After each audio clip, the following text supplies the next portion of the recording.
Beata Ana de los Ángeles Monteagudo, dominica, considerada también la abogada del purgatorio, del libro del padre Ángel Peña. La Beata Ana de los Ángeles Monteagudo nació en Arequipa, Perú, en el año de 1602, el 26 de julio. Falleció el 10 de enero de 1686 y su santoral se conmemora cada 10 de enero. La Beata Ana de los Ángeles ha sido una de las santas más devotas de las almas del purgatorio.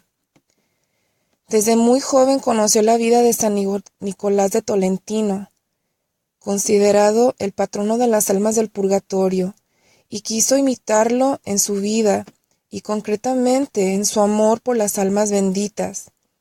Ella se dedicó en cuerpo y alma a orar por ellas y a buscar limosnas para mandar celebrar misas en su favor. Todos los años mandaba celebrar unas 300 misas para la fiesta y novena de San Nicolás de Tolentino. Y las almas benditas se le aparecían para pedirle sufragios. Le comunicaban sucesos futuros, la ayudaban en todo y la protegían del demonio. Los últimos 10 años de su vida estuvo ciega y tuida en cama, pero siguió haciendo el bien a todos. Fue admitida al noviciado el 30 de noviembre de 1618, día de San Andrés, añadiendo a su nombre el apelativo de Los Ángeles. Todo transcurrió normalmente, destacándose entre sus compañeras por su espíritu de sacrificio, su vida de piedad y su amor a las almas del purgatorio. Este amor por las benditas almas comenzó durante el noviciado. Sor María de los Remedios y otros testigos coinciden en afirmar que un día encontró unos folios viejos sobre la vida de San Nicolás de Tolentino, en los que hablaba sobre la gran devoción que tenían las almas del purgatorio y los sufragios que les ofrecía para que fueran liberadas de las penas que padecían. Apenas comprendió esto, se le llenó el corazón de una devoción a este santo y quiso imitarlo en ayudar a las benditas almas. Desde ese momento San Nicolás fue para ella un padre, un hermano, un amigo, un maestro y su patrono. Y siempre tuvo una imagen en la celda. Otro acontecimiento que sucedió probablemente en el noviciado, pero que también la animó a rezar por las almas, fue el que relata un autor anónimo dominico, que escribió su vida hacia 1725.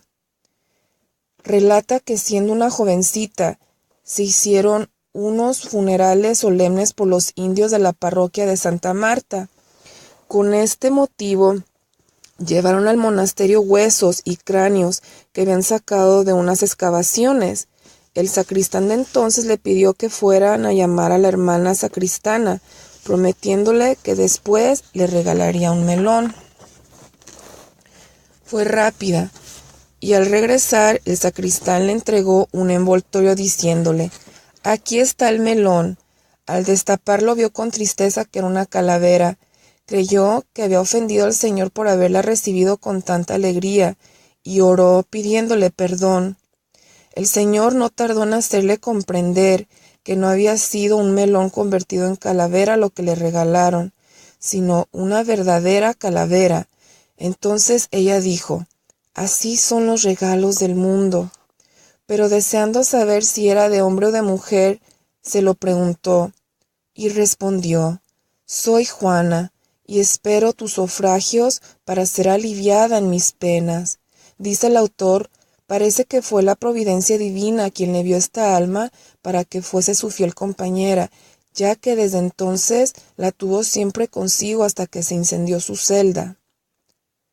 Con esta experiencia se aumentó aún más su amor por las almas benditas y decidió dedicar sus oraciones y sufrimientos de una manera especial por la salvación de estas almas. Se preocupó de conseguir dinero para mandar celebrar misas por ellas.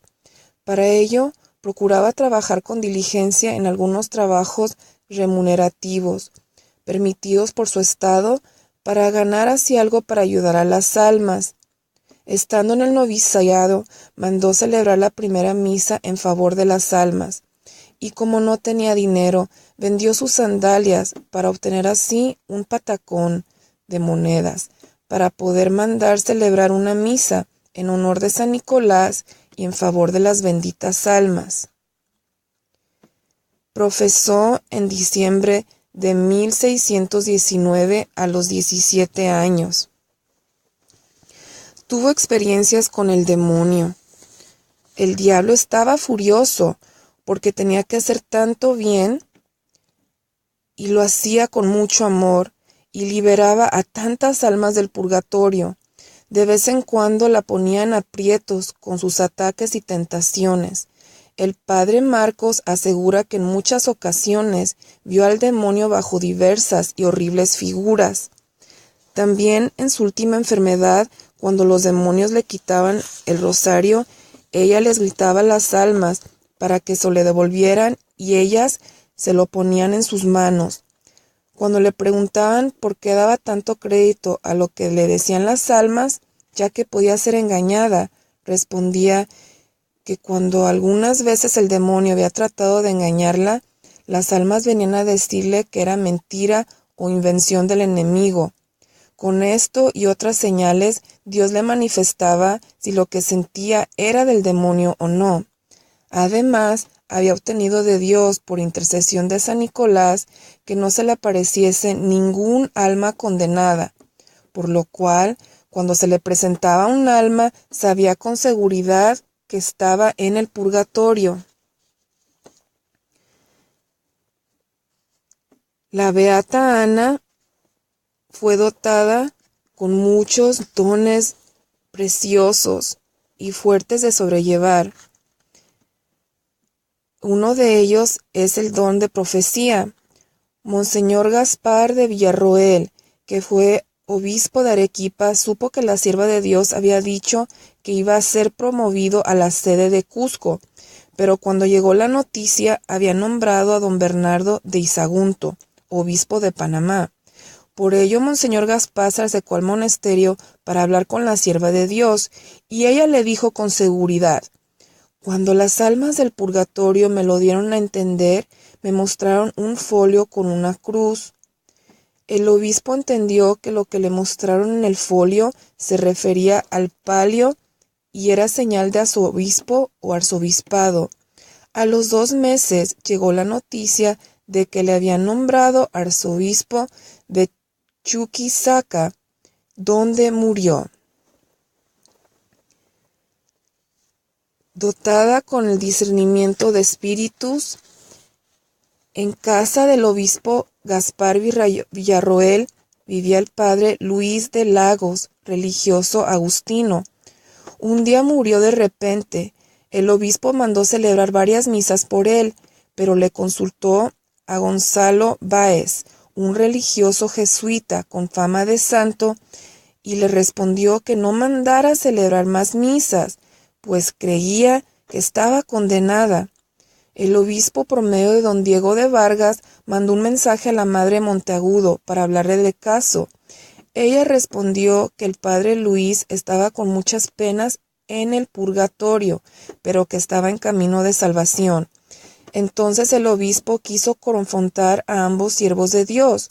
Fue al convento con el hermano Gonzalo Báez, a quien la sierva de Dios le preguntó cómo lo había visto. El hermano Gonzalo le dijo que en un lugar muy oscuro y espantoso.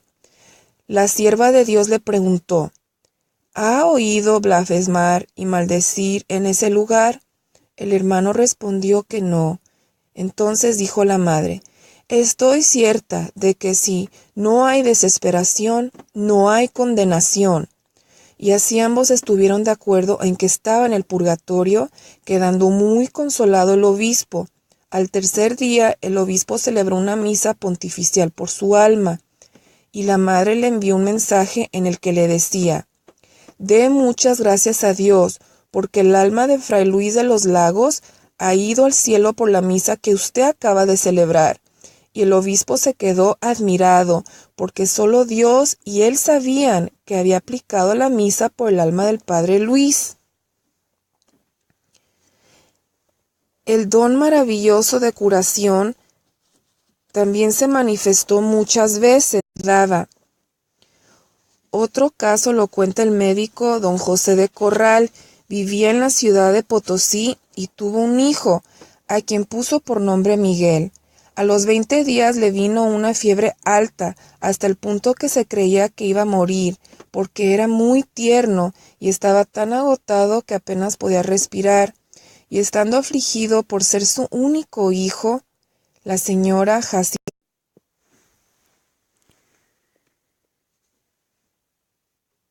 le dijo que tenía un pedazo del velo de una religiosa ciega, tenida por santa, que vivía en Arequipa, y era devota de las almas del purgatorio. Ella había experimentado grandes prodigios con el velo de esta religiosa, y él podía aplicarlo con fe al niño, haciendo oración a las almas benditas. Tenía una virtud preciosa de la pobreza. Al pesar de no tener rentas, sus amistades le daban mucho dinero. Ella lo repartía en limosnas para las religiosas necesitadas, o para los pobres, o para mandar celebrar misas por las almas. Dice el padre Gabriel Venegas que un día Sorana le contó lo siguiente: «Hijo mío, cuando entré al convento, entró también otra hermana con mucha renta, que murmuraba contra mí porque yo no tenía rentas. Un día le dije: si yo también tengo renta, la renta de Dios es la que jamás me ha faltado. Y es verdad, hijo mío, pues siempre ha tenido con qué mandar celebrar misas por las almas benditas y lo necesario para vivir». En cuanto a la virtud de obediencia, podemos decir, como asegura el anónimo dominico, estaba pronto a obedecer a sus superiores, haciendo cuanto le era ordenado. Cada mes pedía permiso a la priora y a las superiores y confesores para poder recibir limosnas y poder distribuirlas a favor de las pobres y de las almas benditas, porque no quería hacer nada sino por obediencia, para que así todas sus acciones fueran meritorias para las almas.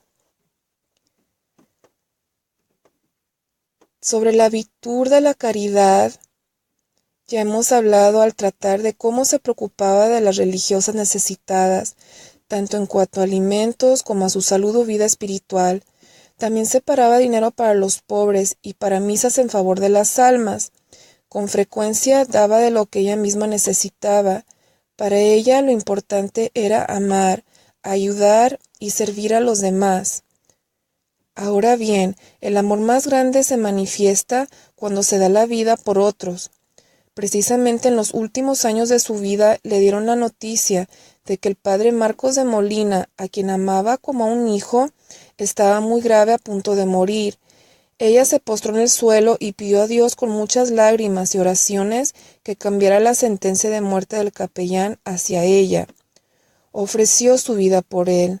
A los pocos días, ella murió, mientras que el capellán sanó de su enfermedad. Así lo asegura Sor María de los Remedios.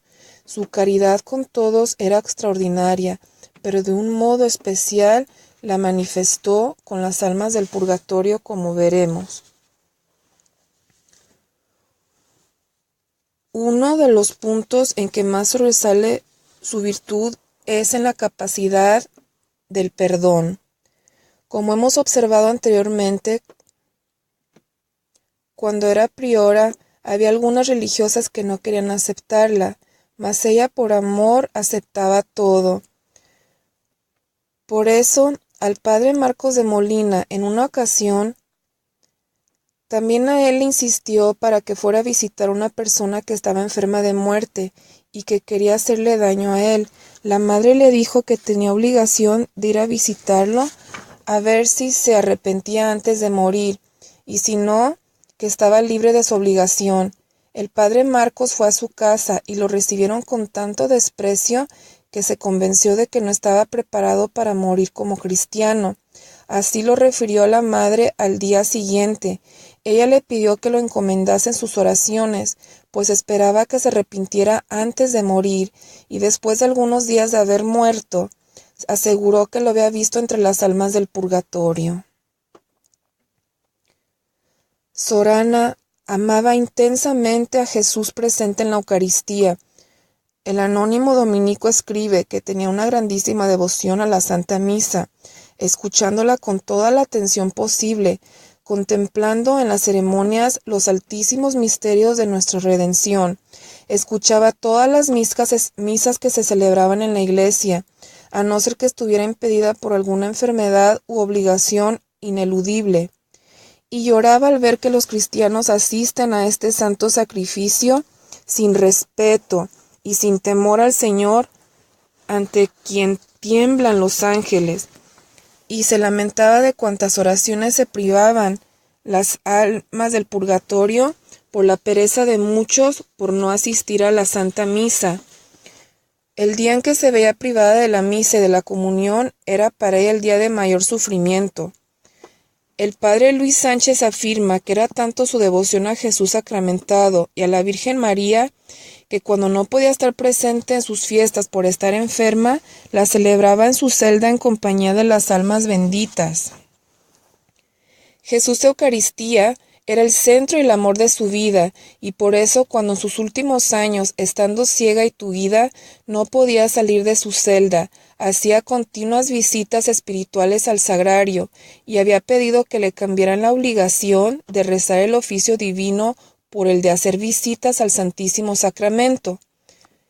Y así, haciendo visitas espirituales a Jesús Eucaristía y rezando continuamente el rosario, pasaba los días y las noches ofreciendo sus sufrimientos y oraciones por la salvación de los pecadores y la liberación de las almas del purgatorio. Después del amor a Jesús y María, el principal santo de su devoción era San Nicolás de Tolentino, pero también amaba mucho a Santa Catalina de Siena, que se le había aparecido para animarla a entrar al convento. A ella la consideraba como una madre. Especialísima devoción tenía Santo Tomás de Villanueva. Una vez, según refiere el padre Marcos de Molina, para adornar el anda de San Nicolás de Tolentino para su fiesta, le llevaron imágenes de varios santos, y sintió una gran atracción especial por la imagen de Santo Tomás de Villanueva, pareciéndole que su rostro estaba alegre y sonriente, algo que no experimentó con ninguna otra imagen. Por eso, abrazando la imagen, la besó con mucha reverencia, inflamándose mucho en su devoción. Y cuando le contó esto a un pariente suyo, que era el tesorero de la caja real de esta ciudad, le respondió que el santo era su pariente, porque su padre era de su descendencia. Hizo las investigaciones del caso y resultó que era verdad, y desde entonces, con la confianza de ser de la familia, no se olvidaba de pedir al santo cuanto necesitaba para las almas y para los pobres. Como directores y maestros especiales tenía a San Nicolás de Tolentino, a Santo Tomás de Villanueva y a San Pedro de Alcántara, en unión con las almas benditas que la instruían y la advertían sobre los engaños del demonio. Su gran devoción a San Nicolás de Tolentino comenzó cuando encontró un día unos folios viejos sobre la vida del santo, donde se hablaba de su gran devoción a las almas del purgatorio. Ella quiso imitarlo y a partir de ese momento le tomó mucha devoción. Esta devoción a San Nicolás de Tolentino la promovieron mucho los padres agustinos desde su convento de Arequipa, fundado en 1575. San Nicolás es considerado patrono y abogado de las almas del purgatorio. Sorana tenía siempre su imagen con ella en su celda. Sor María de los Remedios Afirma que la primera vez que dio principio a su devoción por estas almas fue con una misa el día de su fiesta, porque no tenía dinero para más, y a continuación tuvo tanta devoción que eran muchos los novenarios de misas que mandaba celebrar, y tenía tanta familiaridad con San Nicolás que parecía que estuviera vivo, y si el santo no le hacía algo que le pedía, le decía que le iba a mandar a quedarse en el convento de San Agustín con sus hermanos, y que allí viera cómo le hacía la fiesta, y le decía cosas con tanta sencillez y gracia que ocasionaba risa al ver el fervor y confianza con que le hablaba y las cosas que le decía. Sorana le celebraba la fiesta todos los años con mucha solemnidad durante 8 días, y mandaba celebrar muchas misas en favor de las benditas almas del purgatorio, y con frecuencia cuando alguien estaba enfermo, le enviaba la imagen del santo, que era como su médico para que lo curara. La imagen cambiaba de color. Según el padre Luis Sánchez, cuando veía su rostro rosado y sonriente, era señal de que el enfermo se curaría, pero si estaba pálido y triste, significaba que el enfermo iba a morir. Sor Juana de Santo Domingo asegura que cuando las personas que se relacionaban con ella, que estaban enfermas, acudía a la oración para pedir a Dios por medio de su patrono San Nicolás de Tolentino la salud para ellas. Y el santo manifestaba de inmediato si habían de vivir o morir, porque la imagen se volvía rosa o granate cuando se iba a curar, pero cuando iba a morir el rostro de la imagen se volvía pálido y desconsolado, para que el enfermo se preparara y dispusiera de las cosas de su alma. El padre Francisco de Vargas Machuca afirma que Sorana tenía muchísima devoción a San Nicolás de Tolentino, y en las enfermedades que había en la ciudad, muchos pedían que le enviara la imagen del santo que ella tenía en su celda, por medio del cual experimentaban alivio. El padre Cereceda, en su oración fúnebre a los 10 días de su muerte, dice que la primera vez que se le apareció San Nicolás, la llevó al lugar de las penas del purgatorio, lo que acrecentó su devoción hacia ellas. El padre Cereceda escribe que Sorana liberó del purgatorio innumerables almas que salían de él por sus oraciones, como muchas veces se lo manifestó el Señor. En una ocasión, en la octava de San Nicolás, vio que salían tantas almas en formas de centellas o estrellitas, que cubrían el aire y parecían infinitas en número. Según el padre Rodrigo de Villegas, para la fiesta de San Nicolás, mandaba celebrar 300 o 400 misas durante la octava, y conseguía muchas bulas para ellos a lo largo del año. El padre Marcos afirma que durante el año era raro el día que pasaba sin mandar celebrar al menos una misa por las almas. Para celebrar solemnemente su fiesta, mandaba encender velas sobre los altares, antorchas en el campanario y hogueras en las calles. Fue extraordinaria su devoción a las almas del purgatorio, como ya hemos visto, y ellas la escogieron como a San Nicolás, como su patrona y abogada. Y así lo afirma Sor Juana de Santo Domingo, a quien le dijo la sierva de Dios que un día vio a 2 jovencitos muy bellos que la condujeron a una sala muy grande, donde sufrían muchas almas. Los jovencitos le pusieron una capa de coro y le dijeron que entonase la Salve Regina. Ella respondió que tenía mala voz, pero ellos le ordenaron que la obedeciera. Entonó la salve y después cantaron el oficio de difuntos. Le dieron un aspersorio para que echase agua bendita donde estaban sufriendo las almas, y así lo hizo. Después le dijeron que debía ser su patrona y abogada.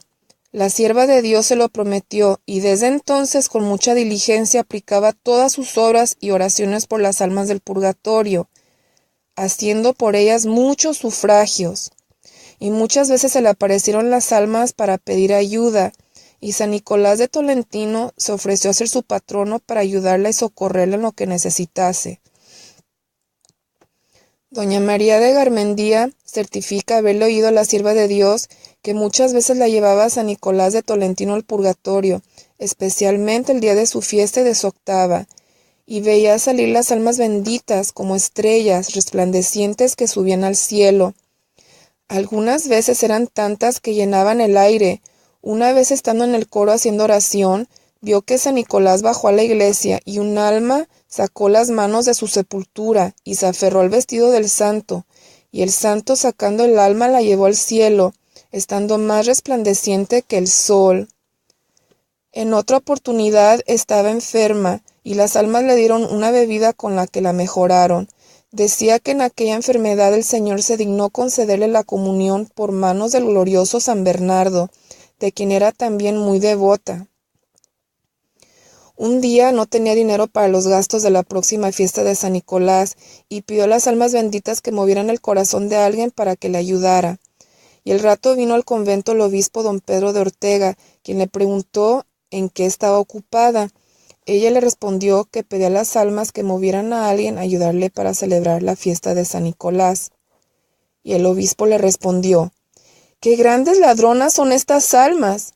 Yo estaba para dormir y me parecía que se llenaba la casa de gente y me decían: la madre Monteagudo te llama, y por eso vengo medio vestido para ver de qué tiene necesidad. Y el obispo dio todo lo que necesitaba para la fiesta. El año 1676 venía a esa ciudad de Arequipa como obispo Fray Juan de Calle. Cuando entró en la ciudad estaban las novicias y algunos seglares preparando la decoración para cuando llegara a visitar el monasterio. La madre les dijo: hermanas, no se afanen porque no lo hemos de ver. Y cuando lo dijo, el obispo estaba bien de salud, pero se enfermó antes de visitar el convento y murió el 15 de febrero de ese año. 2 meses después de la muerte del obispo, fue este testigo don Juan de Mesa con su esposa Francisca Manso a visitar a la madre, y ella le encomendó que dijera al sacerdote compañero del obispo que él tenía necesidad de muchos sufragios, a pesar de que este testigo le había mandado celebrar 2000 misas. La razón era porque, siendo obispo en España, cuando todavía era muy jovencito, no había puesto mucha disciplina a los religiosos, siendo condescendiente con ellos. La noche del Corpus Christi de aquel año aseguró Sorana que el obispo había salido del purgatorio, y que al mismo tiempo que salía el obispo entraba al purgatorio un religioso de la compañía, que tenía la cara muy triste. Al salir el dicho obispo le encargó a la sierva de Dios que se interesara por un religioso mercedario llamado Ponce, que llevaba ya 50 años en el purgatorio. Un día le refirió Sorana a Sor Juana de Santo Domingo que fue llevada a una sala muy grande donde vio que estaban penando, como en un círculo, muchas almas. En una parte estaban los religiosos, en otra parte las religiosas o los clérigos, y en el suelo del salón vio las almas de los seglares. Observó que en ese salón había una puerta que daba a otra sala que parecía más horrorosa, de donde salía un rumor espantoso, donde conoció a algunas personas, y con esta visión se acentuó más en ella el fervor por las almas, y muchas de ellas venían a pedir oraciones y sufragios a la sierva de Dios. Su capellán padre Marcos dice que un año, estando cercana a la fiesta de San Nicolás de Tolentino, no tenía nada para hacer los sufragios a las almas benditas, y se fue al coro a pedirles que mandaran todo lo necesario. Al poco rato llegó a la portería el obispo Monseñor Gaspar de Villarroel, e hizo abrir las puertas, pues ya estaban cerradas. Hizo llamar a la sierva de Dios y le preguntó qué estaba haciendo. Ella le respondió que encomendándose a Dios para que moviese a alguien para darle lo necesario para los sufragios de las almas en la fiesta de su patrón de San Nicolás.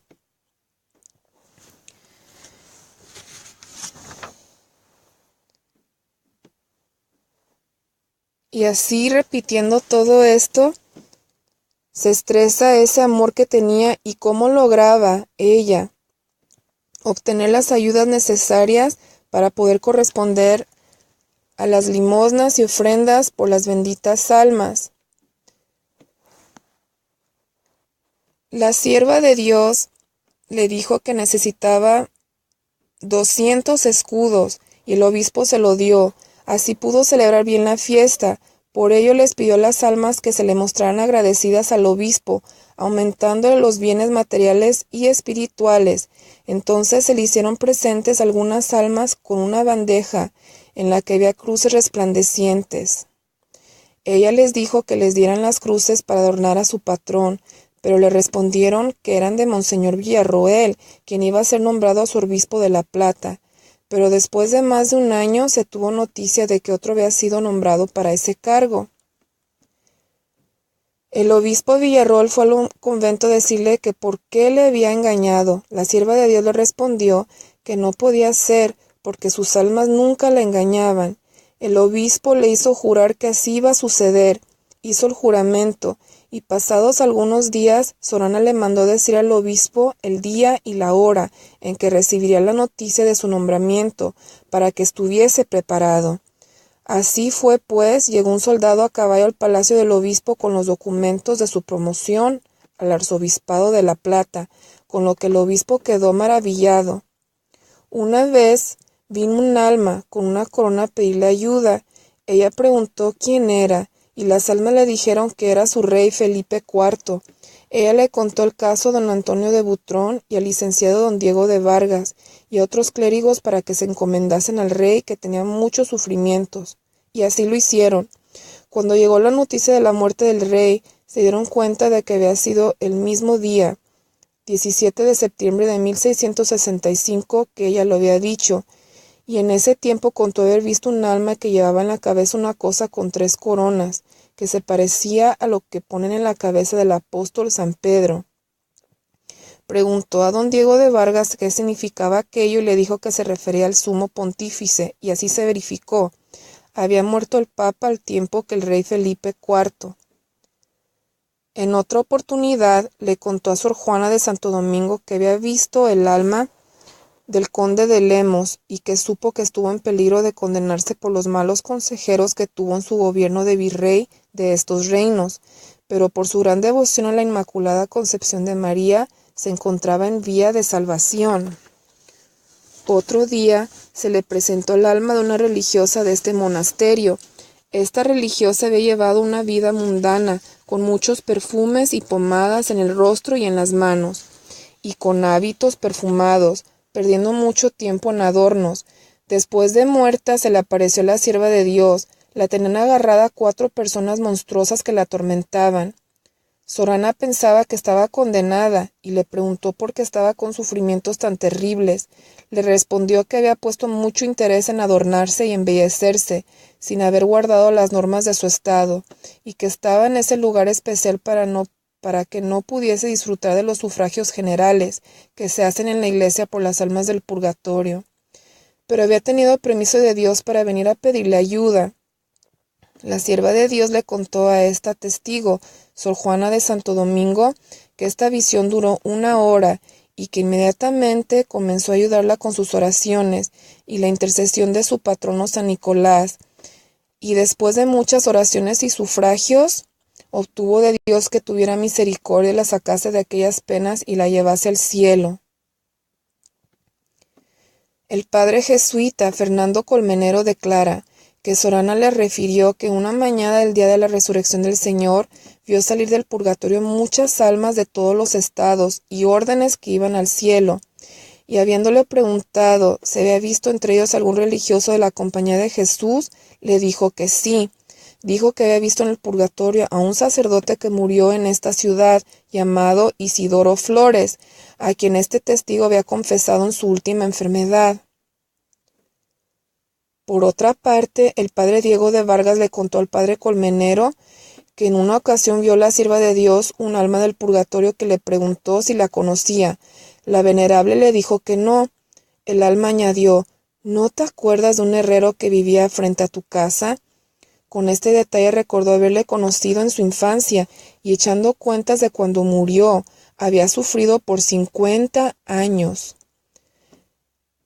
El padre Marcos de Molina le dijo al mismo padre Colmenero que la sierva de Dios le había hablado de la muerte de Monseñor Antonio Morales, que se ahogó en el mar haciendo un viaje a su obispado de Concepción en Chile.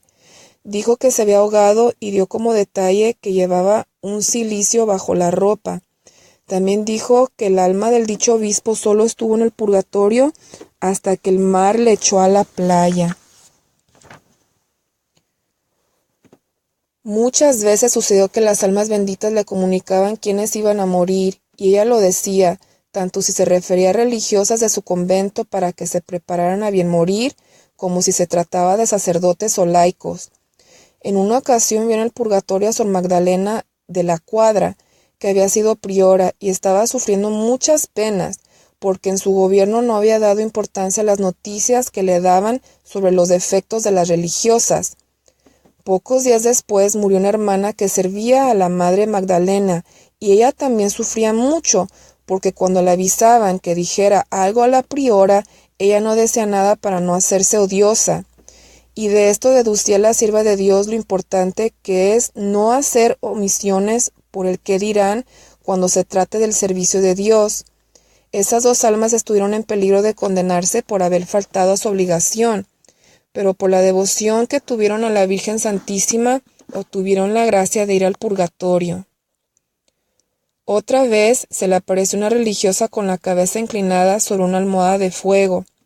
Aquel incendio la quemaba, causándole gravísimos tormentos, y habiéndole preguntado Sor Ana la causa de aquellas penas, le respondió que era por recrearse en leer algunos libros de comedias cuando era religiosa, y decía la sierva de Dios que cuando fuera priora encontró mucho abuso en esto, y quemó cuantos libros pudo encontrar, desterrando así del monasterio tal vicio, dañino para las religiosas que deben estar ocupadas en actos de virtud. Cuando murió el religioso dominico Alfonso Berríos, se le apareció la sierva de Dios. Pasados pocos días, el señor obispo, Monseñor Antonio de León, celebró misa pontifical el día 1 de Pascua de Resurrección, y la sierva de Dios le dijo que por aquella misa habían salido muchas almas del purgatorio, como si se hubiera despoblado, y una de las primeras en salir fue la de ese religioso dominico. Doña Juana de Bustamante declara que habiendo muerto su marido Francisco de Castro, fue a hablar a la madre Ana para que lo encomendase. Después de 1 año y 2 meses le mandó aviso para que mandara a celebrar 7 misas a Santa Gertrudis en su altar del convento de San Agustín, y que durante esos 7 días pusiese en su casa un altar a Santa Gertrudis, y le colocara día y noche una lámpara encendida, porque el último día subiría su esposo al cielo, como así sucedió, y le dio datos sobre cómo era su marido sin haberlo conocido anteriormente.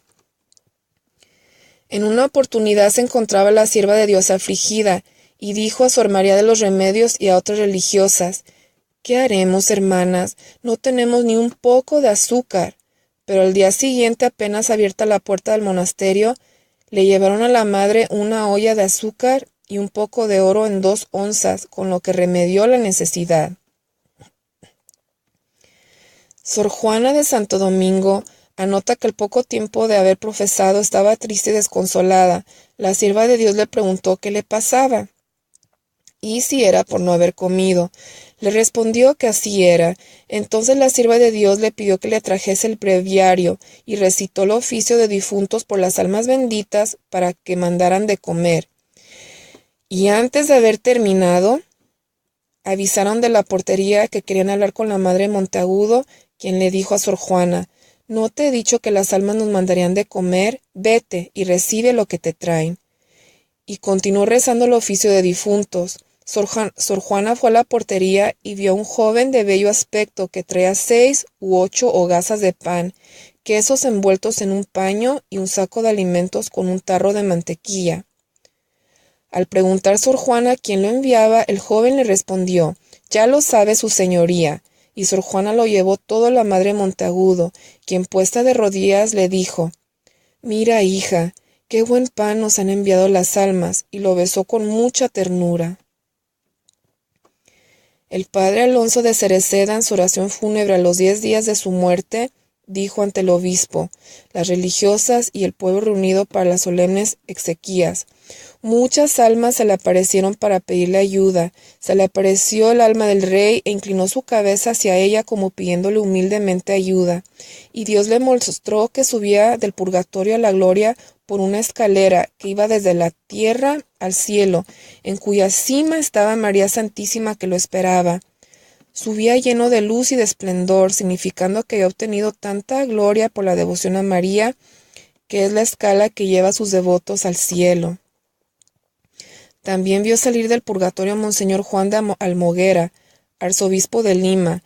Vio a un arzobispo de Charcas entrar en el purgatorio, y esto le refirió el mismo día de su muerte con todas las circunstancias. Y vio a un canónigo en el purgatorio después de 23 años de tanto padecer, también a un oficial de 50 años de padecimientos, y a un eclesiástico después de 90 años de muerto. Su primer biógrafo, el padre Cabrera, afirma que el cielo le puso ante sus ojos las almas de los que morían en los páramos de los caminos desiertos de este reino dilatado, y aquí hallaba la madre que estos difuntos avivaban más lo compasivo de su pecho, para que su corazón se encendiese más en sus alivios. Veía como lince prodigioso que la muerte corsaría asaltaba a los viajeros por todos los caminos a los que andaba por ellos. No gozaban del socorro de los sacramentos para seguridad o para viático en las sendas de la eternidad. Y de esta gran fatalidad de morir sin médicos del cuerpo ni médicos del alma, se seguía quedar sus cuerpos enterrados en los páramos, donde servían de sepulcro brutas piedras que aún gritaban a los pasajeros por una sepultura sagrada.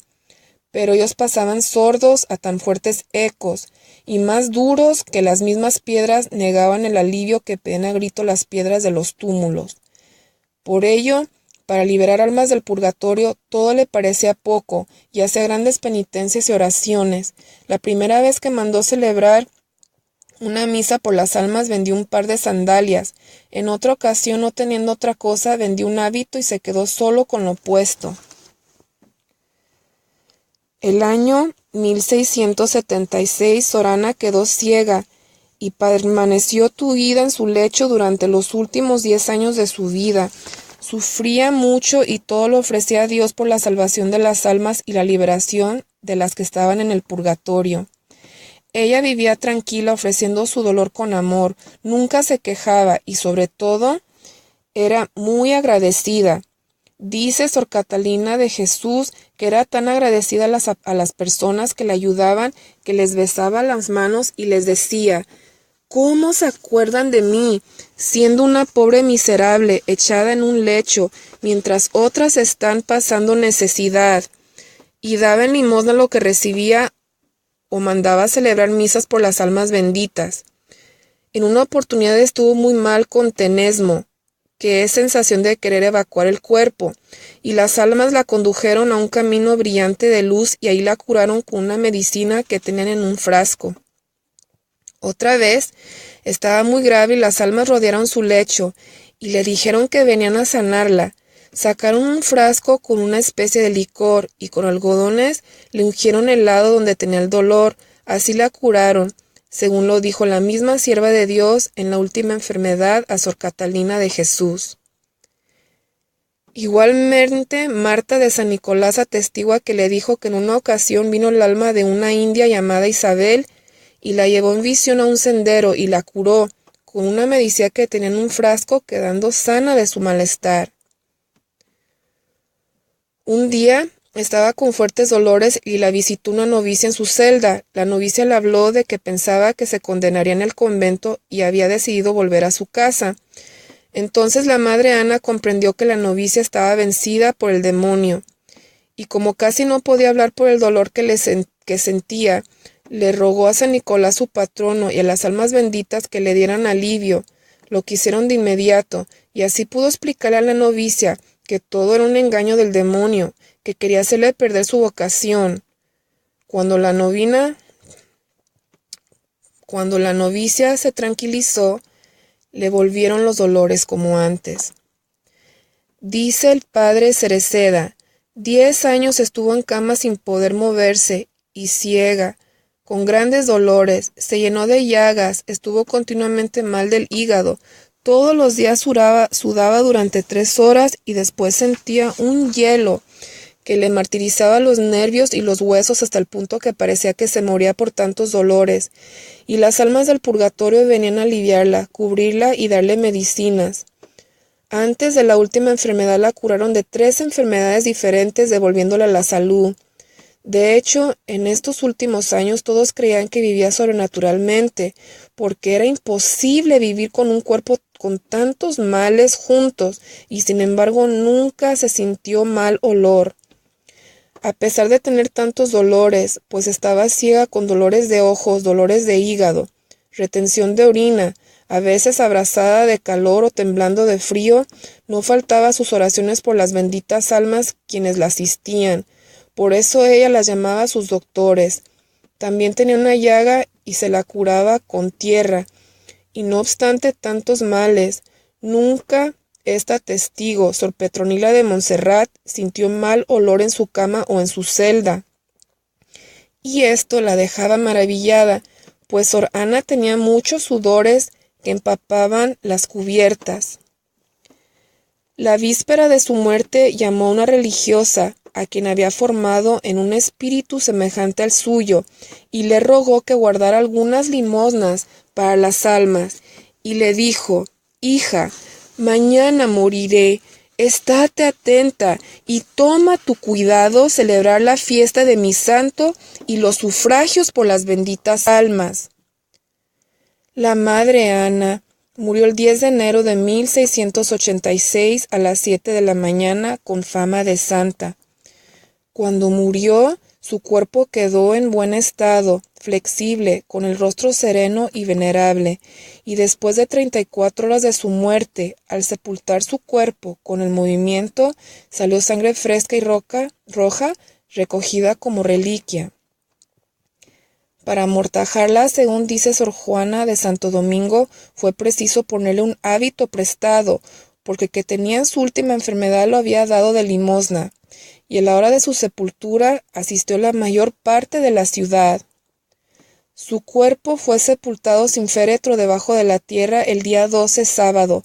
Le echaron gran cantidad de cal sobre el rostro y el pecho, y la sepultaron inundada en agua. El día de las honras fúnebres, la gente no cabía en la iglesia, y gran gentío tuvo que quedar en las calles y las plazas vecinas. El padre Luis Sánchez, que estuvo en el momento de sepultar a la madre dentro del monasterio, asistiendo al obispo don Antonio de León, afirma que después de 10 meses de enterrada Sor Ana, volvió con el obispo para hacer el traslado del cuerpo, y después de sacarlo se le encontró no solo incorrupto, sino también fresco y manejable, como si hubiese muerto en ese momento, sin rastros de mal olor, y él le tocó un pie y se lo torció, y lo tenía todo entero y flexible, y un cirujano que estaba presente le hizo una pequeña herida en el pecho, y se vio la carne colorada y fresca. Las religiosas se acercaban al cuerpo y le tomaban las manos y los pies, y se los besaban con mucha devoción. El doctor José del Corral declara que el día de la exhumación del cuerpo de la sierva de Dios, reconoció el cuerpo, y no solo estaba todo entero, sin corrupción alguna, aunque estaba muy húmedo por el agua que le habían echado al sepultarlo, pero la lengua, que debía estar más corrompida, estaba fresca y jugosa, sin mal olor. Todo ello es indicio de haber sido favorecida por Dios en aquel cuerpo que tantos años sirvió a Dios, manifestando que la lengua que tanto se había empleado en alabar y servir a Dios era justo que se conservase para eterna memoria. A San Nicolás de Tolentino se le suele llamar el santo de la estrella, y se le representa con una estrella, pues una estrella o sol se le apareció frecuentemente durante su vida. Su biógrafo, Pietro de Monterrubiano, dice que muchas veces vio esa estrella que iba al ras del suelo y que venía desde su pueblo natal hasta el altar donde solía celebrar la misa cada día. El santo le refirió el caso a un religioso de mucha virtud y ciencia, quien le respondió que esa estrella era presagio de su santidad y que terminaba su recorrido donde su cuerpo sería sepultado, y así sucedió. Pues bien, a su gran devota, la beata Sor Ana, parece que también el Señor quiso preanunciar su santidad por medio de una estrella, que se refería a ella misma. Un día, estando en cama en su última enfermedad, Sor Francisca de la O, que estaba en su celda oyendo misa, vio dentro de su cama una luz muy clara de la que salían resplandores. Pensó que había algún espejo dentro de la cama, y con la luz de las velas podía reflejar los rayos, pero después de observar atentamente toda la celda, no encontró nada que pudiera haber provocado aquellas luces extraordinarias. El capellán Marcos de Molina declara que la misma sierva de Dios le contó que había tenido en una ocasión una visión de un campo muy bello, del que subía una estrella al cielo, creciendo en rayos y resplandores, y habiéndole pedido a San Nicolás que le explicase lo que aquello significaba, nunca se lo había querido decir. Y este testigo piensa que la estrella se refería a ella como patrona de las almas que salían del purgatorio en forma de estrellitas diminutas, y ella las rescataba con sus oraciones y sufragios. Ella era la estrella mayor, y las almas que hacía subir al cielo se unían a ella como pequeñas estrellitas a su gran estrella madre y patrona. También doña María de Garmendia leyó hablar a la sierva de Dios que había visto una grandísima estrella muy resplandeciente, con mucha luz, y que no sabía lo que eso significaba. Pero esta testigo tiene por cierto que se refería a la misma sierva de Dios. Igualmente, Sor Juana de Santo Domingo declaró en el proceso que la sierva de Dios le dijo 2 años antes de su muerte que vio muchas veces que de la tierra subía una estrella muy grande y bella y se dirigía al cielo, y que habiéndole preguntado a su patrono San Nicolás y a las almas qué significaba aquello, nunca le respondieron, a pesar de repetirse muchas veces esa visión, y que parece que se refería a su propia alma, que habiendo brillado en la tierra con sus virtudes heroicas, subiría resplandeciente al cielo. Y esto se basa en que en todas las visiones que tenía se las explicaban las almas o San Nicolás, pero esta nunca se la explicaron. Sor Ana, al igual que su patrono San Nicolás de Tolentino, es una estrella de santidad que nos ilumina con los rayos de sus ejemplos y nos estimula a seguir sus pasos en su amor a Jesús, y en concreto como San Nicolás en su amor a las almas del purgatorio. Hay varias cosas que nos enseña la vida de la Beata Ana. En primer lugar, el valor inmenso que tiene nuestra oración por las almas del purgatorio. No debemos olvidarnos de tantas almas que sufren mucho más de lo que se puede sufrir en este mundo. Muchas de ellas deben estar muchos años. Por eso, en el caso de nuestros familiares, debemos orar por ellos con obligación de justicia y no solo por compasión. Y también debemos orar por quienes nadie ora, por los más olvidados y abandonados. Algo importante es ofrecerle misas en su favor, pues es la mejor oración, pero sin olvidar que la Iglesia nos ofrece la posibilidad de ganar una indulgencia plenaria cada día por las almas. Para ello hay que comulgar ese día y confesar, o al menos haberlo hecho pocos días antes, pues para conseguir la indulgencia plenaria es preciso tener el alma totalmente limpia. También hace falta rezar un Padre Nuestro por el Papa, y estaría bien añadir un credo. Además, realizar la obra para conseguir la indulgencia. Puede ser rezar el rosario delante del Santísimo Sacramento o en un grupo de personas, o también hacer adoración ante el Santísimo durante media hora. Como vemos, es muy fácil, y si es prácticamente imposible tener el alma limpia al 100% para ganar la indulgencia plenaria y así poder sacar un alma del purgatorio, al menos podemos conseguir una buena parte, y si todos los días nos propusiéramos conseguir una indulgencia plenaria, aunque resulte el 50%, ¿cuántas almas podríamos liberar a lo largo del tiempo? Vale la pena hacer un esfuerzo por ellas, pues nos pagarán con creces y nos recompensarán desde el cielo, pues en el cielo no existen los desagradecidos. Por otra parte, Sor Ana nos da otra enseñanza importante, el valor de las imágenes religiosas, Ella tenía la imagen de San Nicolás, que era su patrono y su médico. Igualmente tenía la imagen de Santo Tomás de Villanueva, su tío y abuelo, y las de otros muchos santos a quien adornaba para sus fiestas con especial cariño. Ella vivió intensamente el dogma de la comunión de los santos. Todos ellos eran sus amigos del cielo, pero algunos eran especiales, como ya hemos indicado, sobre todo San Nicolás de Tolentino. Por eso nos enseña a aprovecharnos de la amistad de los santos del cielo, nuestros hermanos, y de la amistad con los ángeles. Ella también tenía especial amor a su ángel custodio.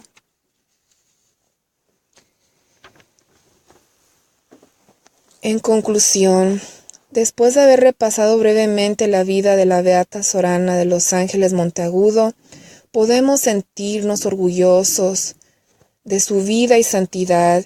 Ella es una hermana nuestra que nos espera en el cielo y nos invita a seguir sus pasos, especialmente en su gran amor por las almas del purgatorio, que fue una característica especial de su vida. Hermanos y hermanas, quedamos en manos de Dios, pidiendo que a nosotros también nos fortalezca en nuestra gran devoción por las almas benditas del purgatorio. Amén.